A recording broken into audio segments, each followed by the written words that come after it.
에베소서 2장 14절로 22절까지 말씀 좀 길지만 한 절씩 교독하도록 하겠습니다. 제가 먼저 14절 말씀을 봉독합니다. 그는 우리의 화평이신지라 둘로 하나를 만드사 원수된 것 곧 중간에 막힌 담을 자기 육체로 허시고 법주문으로 된 계명의 율법을 폐하셨으니 이는 이 둘로 자기 안에서 한 세 사람을 지어 화평하게 하시고 또 십자가로 이 둘을 한 몸으로 하나님과 화목하게 하려 하심이라. 원수된 것을 십자가로 소멸하시고 또 오셔서 먼 데 있는 너희에게 평안을 전하시고 가까운 데 있는 자들에게 평안을 전하셨으니 이는 그로 말미암아 우리 둘이 한 성령 안에서 아버지께 나아감을 얻게 하려 하심이라. 그러므로 이제부터 너희는 외인도 아니요 나그네도 아니요 오직 성도들과 동일한 시민이요 하나님의 권속이라. 너희는 사도들과 선지자들의 터 위에 세우심을 입은 자라. 그리스도 예수께서 친히 모퉁이 돌이 되셨느니라. 그의 안에서 건물마다 서로 연결하여 주 안에서 성경이 되어가고 함께 읽습니다. 너희도 성령 안에서 하나님이 거하실 처소가 되기 위하여 그리스도 예수 안에서 함께 지어져 가느니라. 아멘. 오늘은 2021년도 평신도 훈련, 수교 및 입학 예배를 드리는 그런 시간입니다. 자, 여기서 우리가 주목할 것은 훈련이라는 바로 그 말입니다. 공부도 아니고 어떤 과정을 하는 것도 아니고 이것은 훈련이다. 자, 훈련이라고 한다면 그렇다면 이 훈련은 무엇을 위한 훈련인가 하는 것이죠. 훈련은 무엇을 위한 훈련이잖아요. 그렇다면 이 훈련은 무엇을 위한 훈련인가? 이 훈련이라고 하는 이 말에서 우리가 끌어내야 될 정말 중요한 그것은 무엇인가 하는 것이죠. 여러분, 바로 그것은 군사라는 것입니다. 이 훈련은 무엇을 위한 훈련인가? 여기서 우리가 끌어내야 될 중요한 것은 바로 뭐냐? 군사. 여러분, 그렇습니다. 이 훈련은요 기본적으로 군사들이 받는 거예요. 물론 운동선수들도 훈련 많이 하죠. 근데 여러분 아셔야 될 것이 뭐냐면요, 사실은 모든 운동들이 원래 기본 개념이 전쟁에서 왔잖아요. 그러니까 이 전쟁에서 온 것이기 때문에 결국은 그것도 가보면 군사가 되기 위한 훈련과 똑같은 겁니다. 그러니까 훈련이라는 것은요 전쟁에 이기기 위해서 군사가 받는 것이다 라는 사실을 알 필요가 있어요. 자, 그러니까 지금까지 우리는요 정말 좋은 군사가 되기 위해서 훈련을 받은 거고요, 수료하신 분들. 그리고 이제 또 이 훈련을 받으려고 시작하는 분들은 그런 군사가 되기 위해서 훈련을 받는 것이다, 그렇게 말할 수 있는데, 그렇다고 한다면 그 군사는 어떤 군사인가 하는 것이죠. 그 군사는 어떤 군사인가?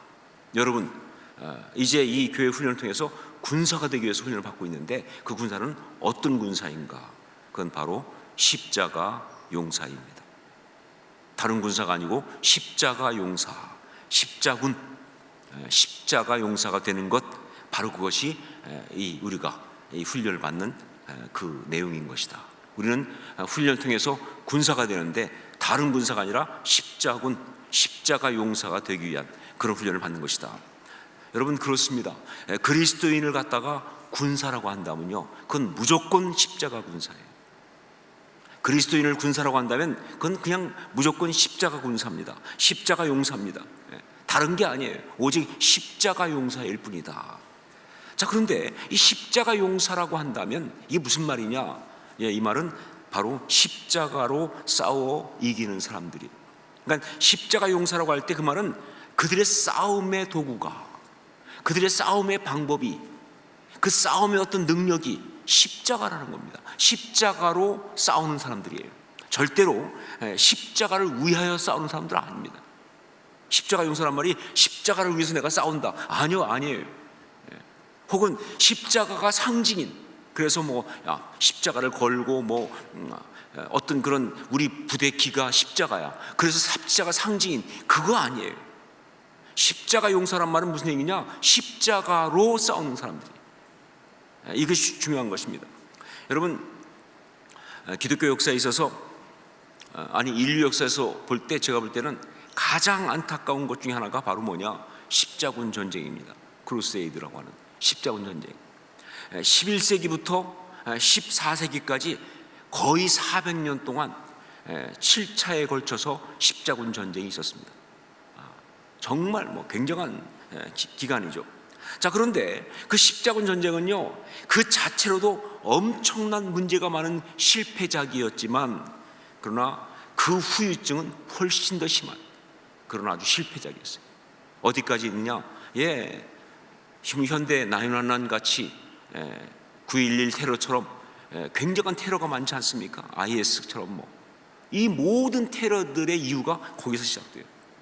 그럴 만큼 아주 엄청난 폐해를 우리한테 끼친 그런 것이었다. 자, 그렇다면 이 십자군 전쟁, 이 십자군은 뭐가 잘못됐느냐라고 할 때, 일단 기본적으로 이 십자군 전쟁에 잘못된 것은요, 그 근본이 잘못된 신학에 근거하고 있어요.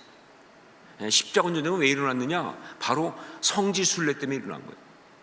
그러니까 예루살렘에 성지순례를 해야 구원을 받는다는, 성지순례를 하는 것이 굉장히 중요한 어떤 신앙적인 어떤 조건이 되는 그런 것 때문에 그 성지순례를 확보하기 위해서 그래서 일어난 것이 바로 십자군 전쟁이거든요.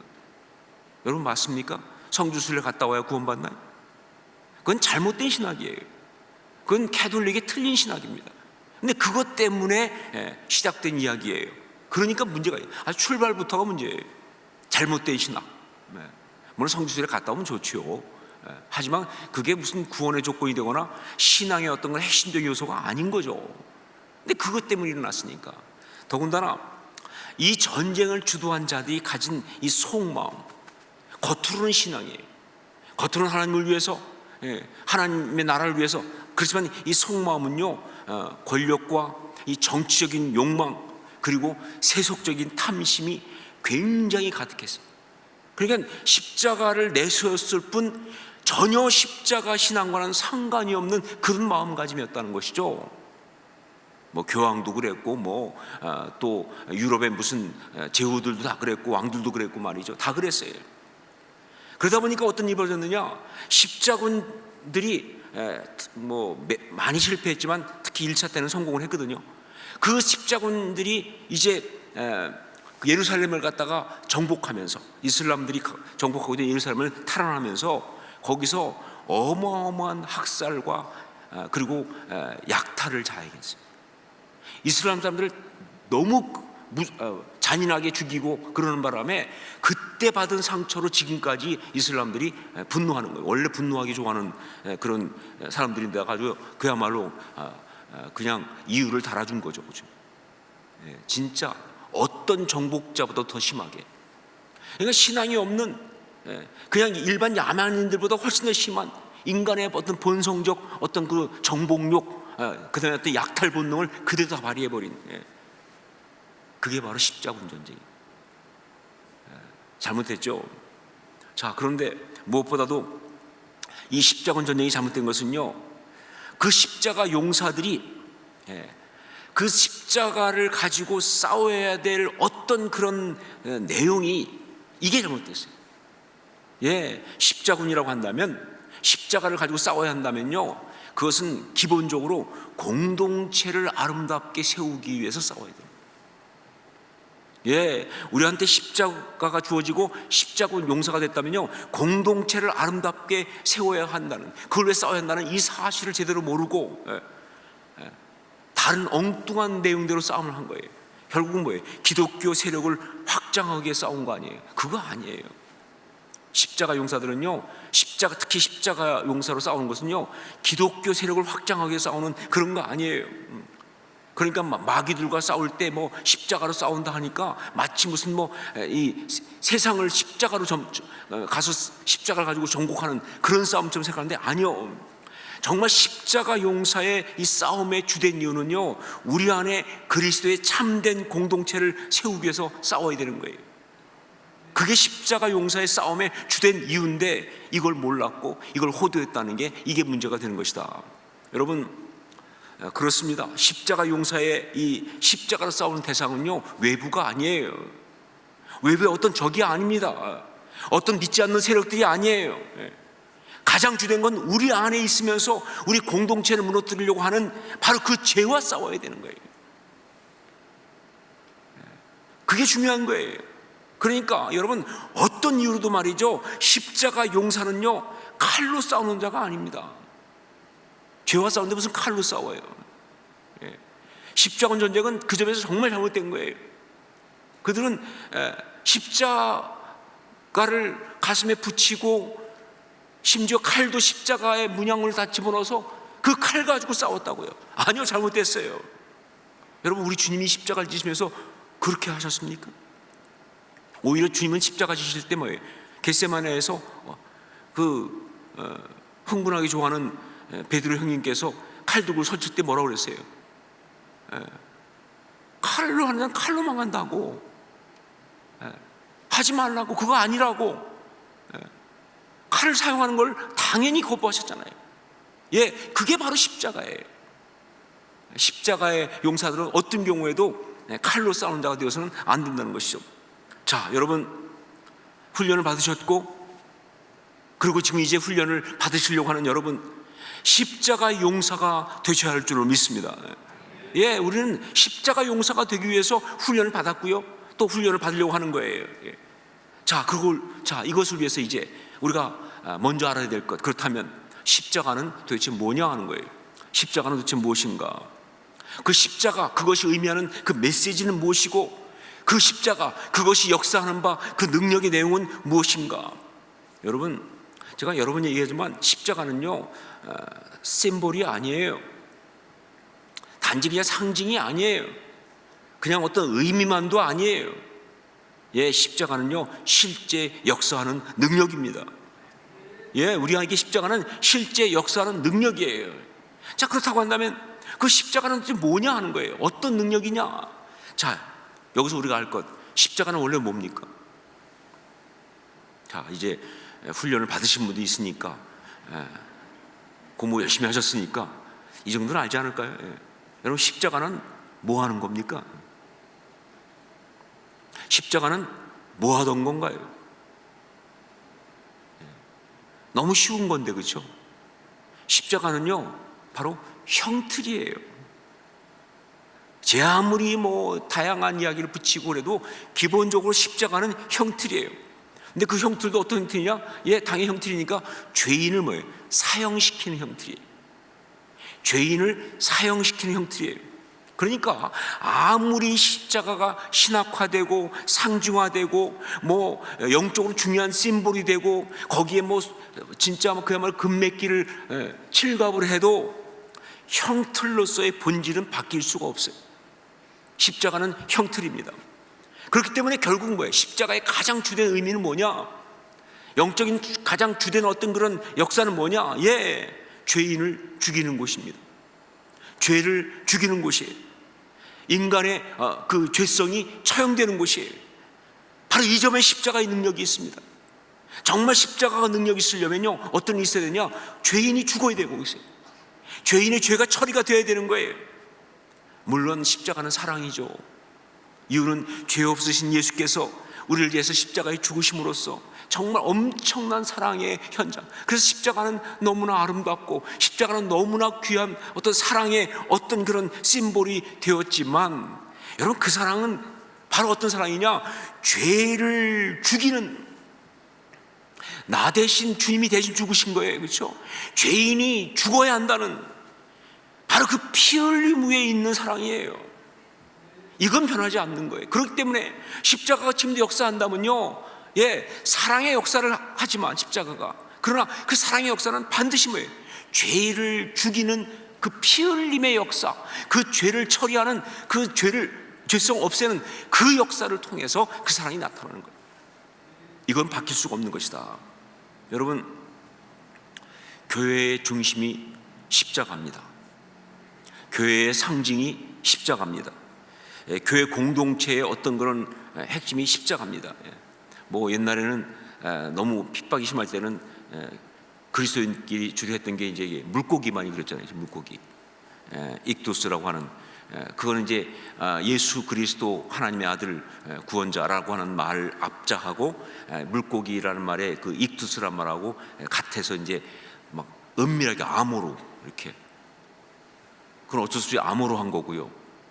그게 절대 우리가 교회가 생선 장소는 아니에요. 그건 이제 너무 힘들 때. 그러나 그 이후 지금까지 정말 드러내고 모든 공동체 우리의 상징은 뭐예요? 십자가예요. 그래서 우리 교회도 지금 뭐예요? 강대상 앞에 좀 약간 날씬하긴 하지만 십자가가 있잖아요, 여기. 그리고 이 교회 위에도 십자가가 있잖아요.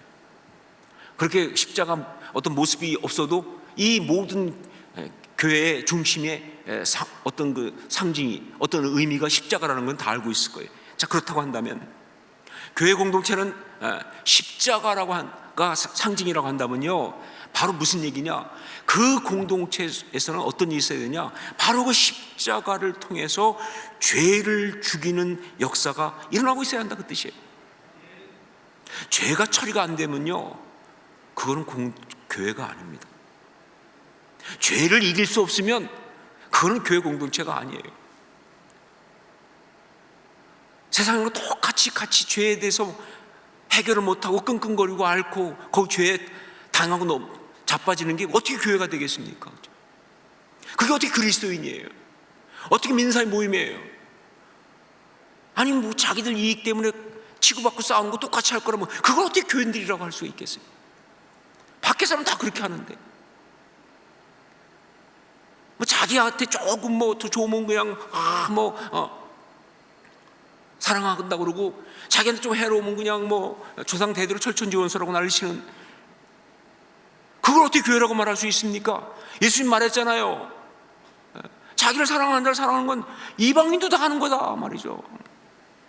그건 신앙이 필요 없다는 거죠. 정말 그 공동체가 진짜 공동체려면요, 십자가가 그 중심에 있는 것처럼 그 가운데서 죄가 처리된 역사가 있어야 돼요.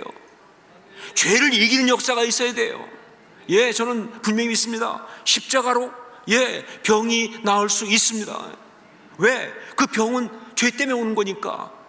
물론 단순하게 그냥 무조건 모든 병 나 이렇게 말할 수 없어요. 너무나 상황들이 복잡하니까. 하지만 분명한 건 뭐냐? 이 병이라는 것이 주는 이 죄의 공격을 십자가로 이길 수가 있어요. 십자가로 가난이 떠나갈 수 있는 겁니다. 십자가로 술과 담배와 노름이나 이런 게 끊어질 수 있는 거예요. 십자가로 음란이 떠나갈 수 있는 거예요. 십자가로 거짓이 사라질 수 있는 거예요. 십자가로 미움이 사라질 수 있는 거예요. 그게 교회입니다, 여러분. 사람이 바뀌어야죠. 십자가로. 사람이 변해야죠, 그 삶이. 십자가로. 우리 간증을 아까 들었지만 십자가로 그런 역사가 일어나는 거예요. 한마디로 말하면 뭐예요? 죄를 이긴다 그 말입니다. 죄가 해결된다는 거예요. 그게 바로 십자가고, 그게 바로 십자가가 중심인 공동체의 모습이다. 자, 그런데 특별히 공동체 가운데서 이 십자가, 이것이 중심인데, 그 죄를 이기는 능력으로 십자가, 그것 가운데 가장 중요한 것, 특히 공동체에서 우리가 오늘 봐야 될 중요한 게 바로 뭐냐? 십자가는 벽을 허무는 능력이 있다는 겁니다. 벽을 허무는 능력이 있다. 여러분, 죄는요 그 특성상 벽을 만들어요. 그리고 사람을 그 안에 가둡니다. 예수님께서 메시아로서 이제 시작하시면서 소위 메시아 출사표라는 것을 갖다가 이사야 61장 1절 말씀을 인용하면서 말씀하셨는데, 나사렛에서 그때 그 인용하신 이 이사야 61장 1절 말씀 보면 이런 부분이 있습니다. 나를 보내사 마음이 상한 자를 고치며 포로된 자에게 자유를, 갇힌 자에게 노임을 선포하며, 이렇게 말했어요. 메시아는 바로 이런 일을 한다. 그런데 여기 보니까 나를 보내서 마음이 상한 자를 고치며, 그 다음 뭐예요? 포로된 자에게 자유를, 갇힌 자에게 노임을 선포하며. 무슨 얘기예요? 죄를 이기는 것이 메시아의 사역이라고 한다면 그 죄를 이기는 역사는 바로 포로된 자, 갇힌 자에게 자유를 주는 것이다.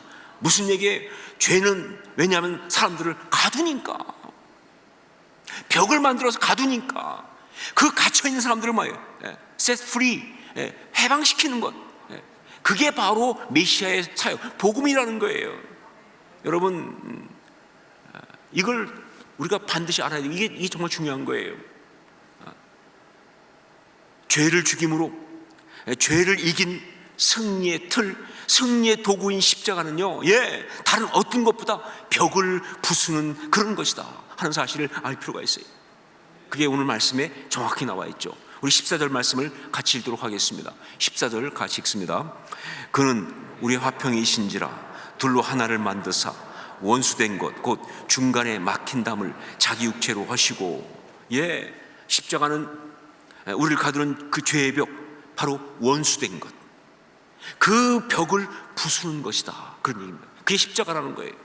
자, 그렇다면 이 십자가가 벽을 부순다고 할 때 구체적으로 그 벽은 어떤 벽이냐? 우선 첫째로 그것은 바로 하나님과 우리 사이에 있는 벽입니다. 하나님과 우리 사이에 있는 벽. 여러분, 죄는 바로 하나님과 우리 사이에 벽을 만들었어요.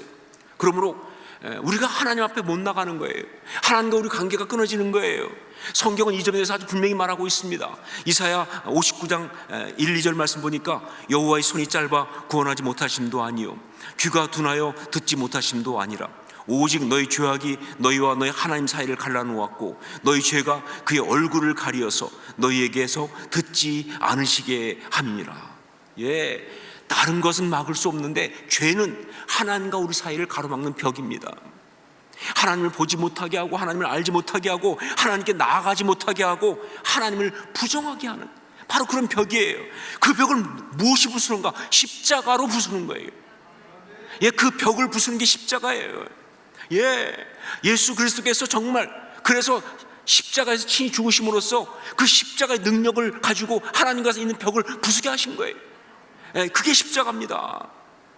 그러므로 십자가로 그 벽을 부수면서 어떤 일이 공동체 안에 일어나느냐? 말씀에 있는 것처럼 외인이 아니라 성도들과 동일한 시민, 천국 시민이 우리가 다 되게 만드는 거예요. 그게 바로 십자가로 벽을 부수는, 하나님과 우리 사이에 있는 벽을 부수는 그 역사가 나타나는 공동체에 있는 그 이야기입니다. 외인이 아니라 성도들과 동일한 시민. 여러분, 제가 말씀드린 적이 있지만 교회가 정말 아름다운 교회에 위해서는요, 제일 먼저 교회 안에 외인, 이 크세노스가 없어야 돼요.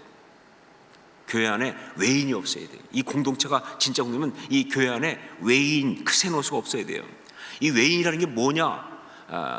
말 그대로 그냥 바깥 사람이에요.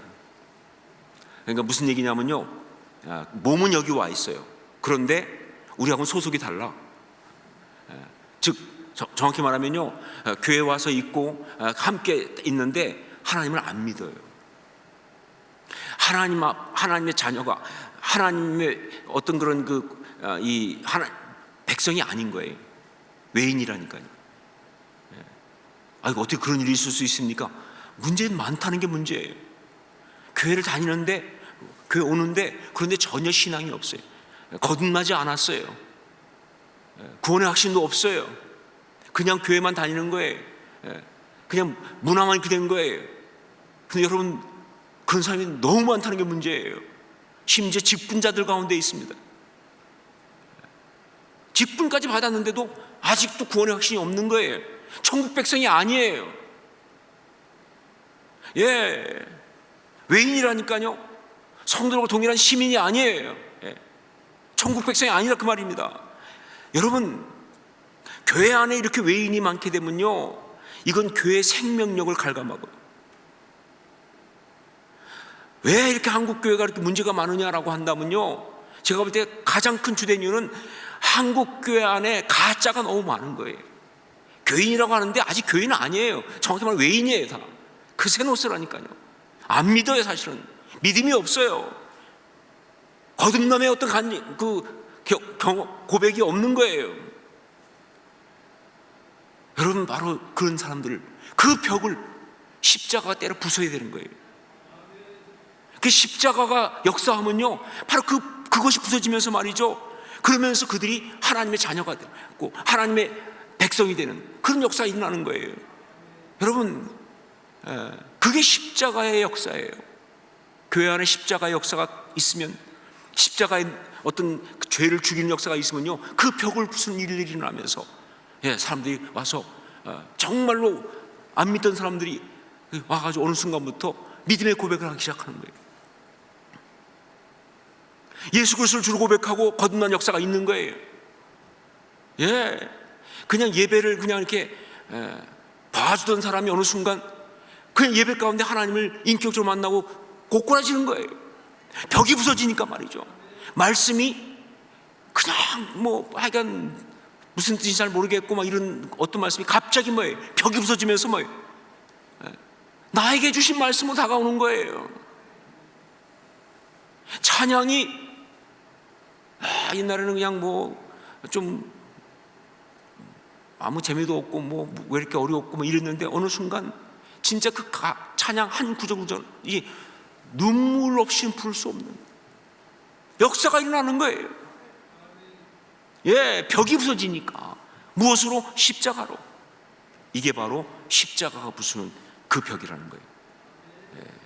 저는 우리 교회 안에 바로 이 하나님과 우리 사이에 있는 벽을 부수는 십자가 역사가 정말 놀랍게 아름답게 그렇게 일어날 수 있기를 주의 이름으로 축원합니다. 누굴 통해 일어나느냐? 그게 바로 십자가 용사를 통해서입니다. 그게 십자가 용사들이 해야 될 일이에요. 두 번째로 십자가가 부숴야 될 벽이 또 하나 있습니다. 그건 바로 성도들 사이에 있는 벽이에요. 성도들 사이에 있는 벽. 하나님과 사이에 벽이 부서졌다고 하지만, 그래서 예수 그리스도를 믿고 천국 백성이 되었다고 하지만 아직도 부서지지 않고 남아있는 벽이 있을 수 있는 게 신앙생활이에요. 뭐냐? 성도와 성도 사이에 있는 이 벽이 남아있을 수 있다는 거예요. 그게 성격 때문에 그렇든지 아니면 그 상처 때문에 그렇든지 지난주 설교한 것처럼 교만 때문에 그렇든지 아니면 게으름 때문에 그렇든지 혹은 믿음이 아직 연약해서 그러든지 아니면 뭐 신앙의 결단이 없어가지고 그냥 그러다 보니까 그렇든지 여하튼간에 성도 사이의 벽이 존재합니다. 옛날에 뭐 교인한테 돈 띈 일이 있어 그렇든지 뭐 아니면 뭐 교인한테 상처받은 일이 있어 그렇든지 뭐 어쨌든 간에 하여간 그게 있어가지고 벽이 존재하는 거예요. 그래가지고 교회 공동체에 있는데 하나님과는 분명히 있어요. 하나님과의 어떤 벽은 무너져서 그래서 나의 하나님 맞아요. 그런데 손님이야, 손님. 이런 사람들 갖다가 그 손님, 어떤 그런 그냥 그러니까 외인은 아니에요. 왜냐면 하나님 믿으니까. 그런데 손님이에요. 우리 교회는 아니야. 교회는 교인인데 우리 교회는 아닌 거예요. 손님이에요. 여러분, 십자가는 바로 그 벽도 부숴야 한다 하는 것이죠. 그걸 부숴가지고 바로 그로 하여금 뭐예요? 하나님의 권속이 되게 한다는 거예요. 하나님의 권속. 저는 이 하나님의 권속이라는 말,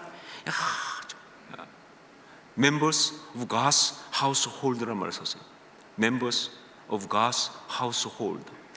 이 household, 가족 아닙니까? God's household. 하나님의 가족의 구성원.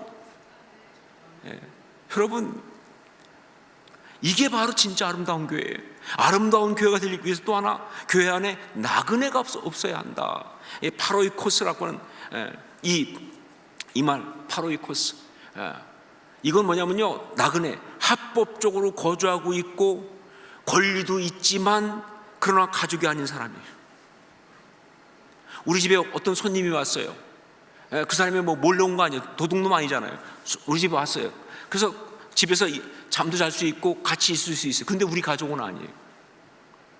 그냥 손님이에요. 그게 바로 파로이코스입니다. 여러분, 이 공동체 안에는 그런 사람이 있으면 안 된다는 거예요. 하나님이 원하시는 게 아니에요. 진짜 공동체는요, 그런 사람이 있으면 안 되는 거예요. 그 사이에 벽이 부서져야 돼요. 그 성도와 성도의 이 부서지지 않으면요, 진정한 하나님의 가족, 하나님의 권속이 되지 못한다는 거예요. 여러분, 정말 십자가가 우리를 구원하시는 능력의 틀이라고 한다면, 이게 죄의 모든 그런 벽을 부수는 능력이라고 한다면, 이것은 하나님과 우리 사이에 있는 그 벽만이 아니라 바로 우리와 우리 사이에 있는 그 벽도 부수는 능력임을 절대로 잊으면 안 되는 거예요. 많은 사람들 착각합니다. 하나님과 관계만 좋으면 되지 뭐, 그런 게 신앙생활이지. 아니요, 절대로 아니에요. 하나님은 그것을 절대로 인정 안 하세요. 그냥 너 나하고만 좋으면 됐지 뭐. 아니요. 여러분, 수도 없이 말씀하시잖아요. 예물을 제단에 드리려고 하다가 형제에게 원망 들을 만한 거 생각나면 놓고 가서 해결하고 오라고 그러시잖아요. 그렇죠? 난 그 벽이 존재하는 한 나는 결코 너를 기뻐할 수 없다 아니에요. 그렇죠? 난 절대 너를 기뻐할 수 없다. 여러분, 교회 나그네가 많으면요,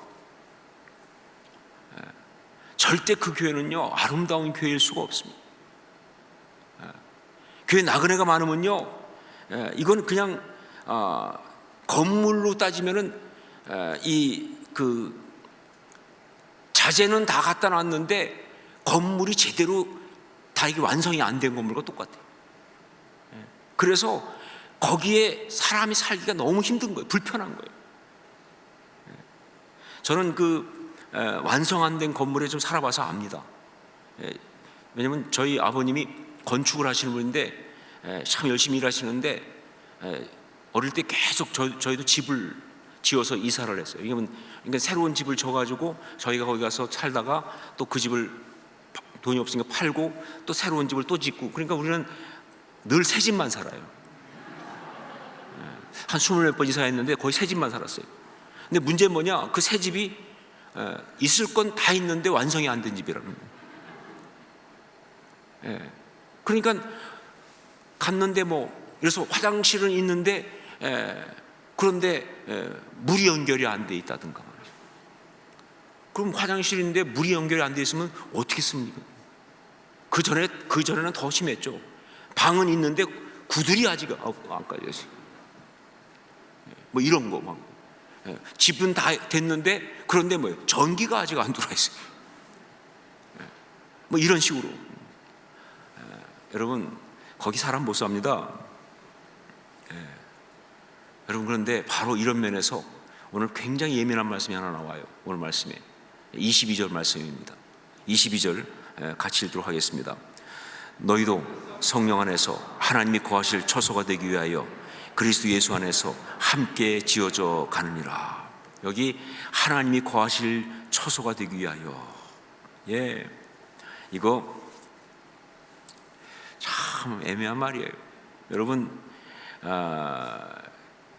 사실 이 하나님이 거하실 처소란 말은요 굉장히 신학적으로 위험한 말입니다. 그래서 이 솔로몬도 이제 그걸 알기 때문에 솔로몬 성전을 짓고 그리고 봉헌할 때 열왕기상 8장 27절 보니까 이렇게 말합니다. 하나님이 참으로 땅에 거하시리이까 하늘과 하늘들의 하늘이라도 주를 용납하지 못하겠거든 하물며 내가 건축한 이 성전이오리이까. 즉 하나님은 어떤 처소가 필요 없다는 거예요. 내가 지은 이 코딱지만한 집에 어떻게 하나님이 거하십니까? 하늘과 하늘들의 하늘이라도 하나님 용납 못하는데 그런데 어떻게 여기 거하시겠습니까? 그러니까 어떤 처소를 만들어 놓고 거기에 어떤 하나님이 거하신다고 하는 것은 우상 신전에 우상을 놓는 것 같은 아주 치명적인 잘못된 표현일 수 있는 거예요. 이거를 모를 리가 없는 바울 사도가 이런 표현을 썼어요. 너희도 성령 안에서 하나님이 거하실 처소가 되기 위하여 그리스도 예수 안에서 함께 지어져 가느니라 라고 하는 표현을 쓴 거예요. 무슨 얘기냐? 왜 이렇게 파격적인 표현을 썼느냐? 이유는 하나가 뭐냐? 바로 뭐냐면요, 우리가 정말 우리 사이에 있는 벽을 다 허물고 한 가족이 된다는 게 얼마나 중요한지, 정말 그게 너무나 중요하다는 것을 강조하기 위해서 하나님이 거하실 처소라는 파격적 표현을 쓴 거예요. 여러분, 하나님은 어디 계실까요? 저는 교회에서 퇴근하고 어디 있을까요? 교회 사무실 제가 없으면 퇴근하고 나서는 제가 어디 가 있겠습니까? 예, 가족들과 같이 있죠. 예, 가족들과 같이 있죠. 하나님은 어디 계실까요? 어디 거하십니까?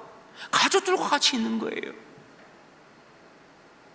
그런 표현을 쓰고 있는 거예요. 그런데 우리 공동체가 벽이 있어요. 글쎄, 호성학교는 참 가족적 분위기인 거 제가 알아요. 참 감사하죠. 큰 교회지만 이게 가족적 분위기니까. 그런데 아쉬움이 없는 건 아니죠. 좀 아쉽죠. 전 정말 우리 교회 안에 지금도 너무나 정말 그 완고하게 벽을 쌓고 그냥 교회 다니는 사람이 많이 있다는 걸 압니다. 그럼 하나님 여기 못 계세요. 왜? 여기는 하나님의 가족들이 모인 곳이 아니기 때문에. 하나님의 가족, God's household, 그 하나님의 권속, 그 가족들이 있어야 하나님이 함께 계시는 거예요. 그래야 하나님이 마음껏 기뻐하시는데 이 안에 전부 다 벽을 쌓고 앉아서 이러고 있으면 하나님이 어떻게 우리에 거하십니까? 여러분 한번 보세요. 만약에 가족들이 서로 벽을 딱 쌓고 미워하고 있으면요, 그럼 거기서 불편해서 어떻게 있어요? 누구 편 드시겠어요? 그건 진짜 어떻게 할 수가 없는 거예요. 하나님이 어떻게 그걸 기뻐하시겠냐? 바로 그래서 이런 표현을 쓰고 있는 거예요. 여러분, 십자가가 벽을 부술 능력이라고 한다면 그건 또한 우리와 우리 사이에 있는 벽을 부숴야 한다는 것이죠. 뭐 사연 없는 사람 없고, 살아가면서 상처 한 번 안 받은 사람 없고, 인생 정말 비밀 없는 사람 없고, 뭐 과거 풀어놓으면 밤꼬박 안 셀 사람 아무도 없죠. 아무도 말 못하는 정말 그 가슴에 응어리 안 갖고 있는 사람 누가 있겠어요? 근데 그걸 계속 가지고서 있는 건 교회가 아니다 하는 거죠. 그거는 공동체가 아니다 말이죠. 어느 다락방을 했는데 거기 다락방 식구 왔는데 올 때 가슴에 갖고 있던 그 비밀을 갈 때 그대로 가지고 나가면 그건 다락방이 아니다. 그 정도가 아니라 하나 더 비밀을 더 만들어 갖고 온 사람이 있어요. 아니죠. 그 벽이 부서져야죠. 그 가슴이 뻥 터져야죠. 그 아픔이 쏟아져 나와야죠. 그렇죠? 잡혔던 그 모든 선입견에서 벗어나야죠. 그렇죠? 힘든 것이 풀어져야죠. 그렇죠? 무엇을 통해서? 십자가를 통해서. 그게 바로 진짜 공동체라는 거예요.